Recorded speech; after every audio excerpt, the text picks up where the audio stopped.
When Siraj became Nawab, the French and English were still busy fighting over power and territory. And this was not limited in India. They were engaged in the same conflict all over the world. In America, the French and English conflict in Ohio would end up leading to an all-out war. Following the declaration of 7 Years' War, things changed in India. What thus far had been a dispute among the French and English merchants evolved into a nationality conflict, drawing the direct involvement of French and English governments. Both sides started gearing up for war, and as part of this, the English traders in Bengal built fortifications around their factory, and these fortifications were what sent Siraj over the edge, as the traders had not asked his permission before building it. So he decided to attack, and the general who was entrusted with this attack was Mir Jafar. Mir Jafar was a general who served under Siraj's grandfather. When Siraj became king, he inherited him. Mir Jafar led the attack on English factories in Calcutta and won the battle for Siraj. But Mir Jafar was not happy with Siraj, because when Siraj became the emperor, he removed Mir Jafar from the position of paymaster general and gave the position to his friend Mir Madan.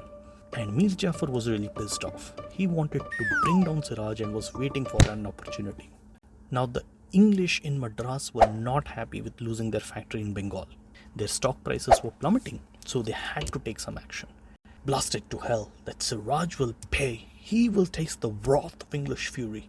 We will make him rue the day he captured our factory. Gentlemen, what devious, cunning and brilliant plan do you have to defeat Siraj? Oh, we do. We have the perfect plan to deal with it.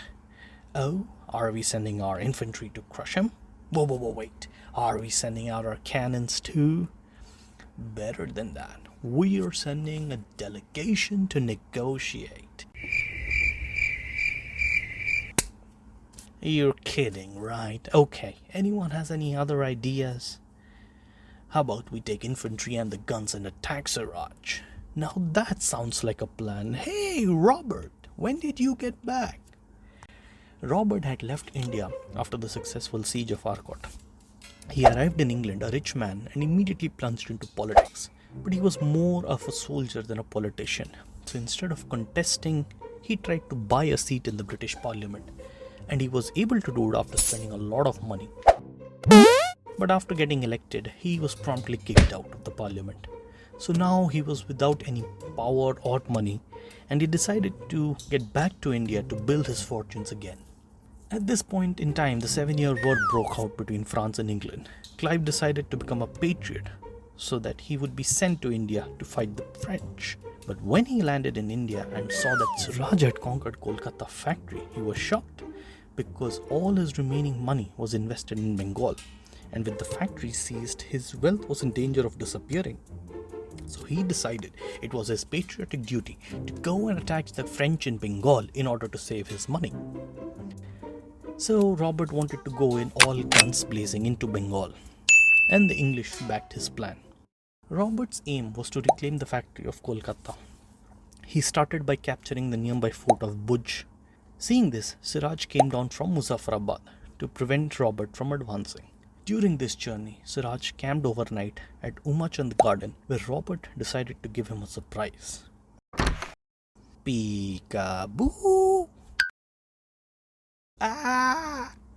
The night raid which Robert carried out terrified Siraj, and he was ready to sign a treaty with Robert just to get over with the war. So the Treaty of Alinagar was signed, and everything the British dreamed for was granted. Here, take everything you want. Just stop attacking me at night. I need my beauty sleep. Okay, but why do I feel you're planning to stab me in the back? What? No! Are you planning to gang up on the French and take back the English factory? What? Of course not. I swear on the life of my dead grandfather, who I totally did not blackmail when I was a kid. Okay. Come on, he's lying. Hey, he swore on his grandfather. We can trust him. Hey, let's attack the English together. Well, we are fighting the English in the 7-year war, but how can we trust you? Oh, come on, I swear on the life of my dead grandfather, who I totally did not blackmail when I was a kid. See, he swore on his grandfather. We can trust him. Dude, what the... Siraj tried to get the French to help him win back Kolkata. His horrible reputation preceded him, and the French were not willing to ally with a spoilt brat who might turn on them. After concluding the Treaty of Alinagar, Robert captured the French factory at Chandanagar. So the English got back their factories and even got the French factory. They were happy. And things might have ended there without a Battle of Plassey, but this is where the most important character of the Battle of Plassey enters. Remember this guy, Mir Jafar, the guy who was looking for a way to get back at Siraj? He saw this powerful Britisher who's winning battle after battle and figured that maybe he could take out Siraj as well. He could help Robert with his army, but he needed someone who had enough money to bribe Robert to attack Siraj. So he turned to another powerful figure in Bengal, Jagat Seth. Although lesser known than Mir Jafar, Jagat Seth was equally responsible, if not more, for the Battle of Plassey. Jagat Seth was a banker, a very, very rich one. According to a British source, the assets of Jagat Seth was about £1 trillion, which was greater than the entire economy of Britain. Siraj's grandfather kept cordial relations with the powerful bankers, but Siraj took a different approach. He first asked for an insane amount of money to wage a war, and when the Seth refused, Siraj, with his typical deft touch of diplomacy, slapped him in open court. That one slap changed the entire history of India. Mir Jafar approached the Jagat Seth with this opportunity to take down Siraj, and he was more than willing to help. With Jagat Seth's backing, Mir Jafar reached out to Robert, and they struck a deal. Robert was asked to overthrow Siraj and make Mir Jafar the Nawab. In return, apart from Mir Jafar supporting him with his men during the war, Robert would get a lot of other gifts and a lot of money.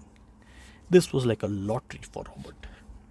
And so, on 14 June, Clive declared war on Siraj and set off towards Murshidabad.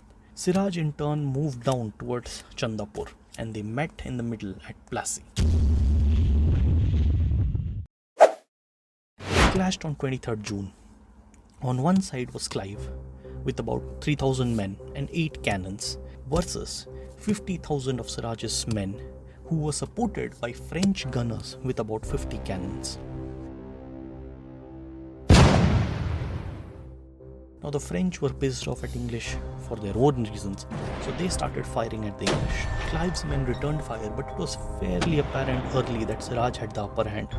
So Clive decided to repeat his trick, which he played in the Umachand Garden, night attack. The idea was that they would hold off till night and sneak in. So they dug in the grove and went on the defensive. But then it rained. This rain changed the whole battle. The English protected their gunpowder from becoming wet, but for some bizarre reason, the French did not. So after the rain, Siraj's guns stopped working. Mir Padan assumed that even the British's gun would be useless, so he did the most moronic act of the entire battle. He took the finest cavalry of the whole army and charged headfirst towards the cannon, and was promptly shot down. At this point, Siraj only had Mir Jafar left on his side, so Siraj begged Mir Jafar to help him, and Mir Jafar's response prompted such confidence that Siraj immediately fled back to Murshidabad. Once Siraj went back, his whole army fell back. The French stuck out for some time, but without support, they too had to fall back. By evening, the battle was decided. During the entire battle, more than half the soldiers led by Mir Jafar did not make any move, and this made all the difference in the battle. In fact, so dangerous was their position that even after getting the upper hand, Clive was not sure if he should attack Siraj's camp, as Mir Jafar could attack his flank anytime. It was only after he saw that Mir Jafar had no intention of attacking, he went all out. After the battle, the victorious Mir Jafar rode back to Murshidabad. Before he arrived, Siraj had fled with his jewels and wife on an elephant. The next day, Clive proclaimed Mir Jafar as the Nawab of Bengal. For all intents and purposes, the English saw Mir Jafar as their own agent. The British had gained control over the most rich and fertile piece of Indian territory. From there on out, they grew from strength to strength, and within the next 100 years, they ended up enslaving an entire subcontinent. All because an old general and a banker wanted to teach a lesson to an entitled kid.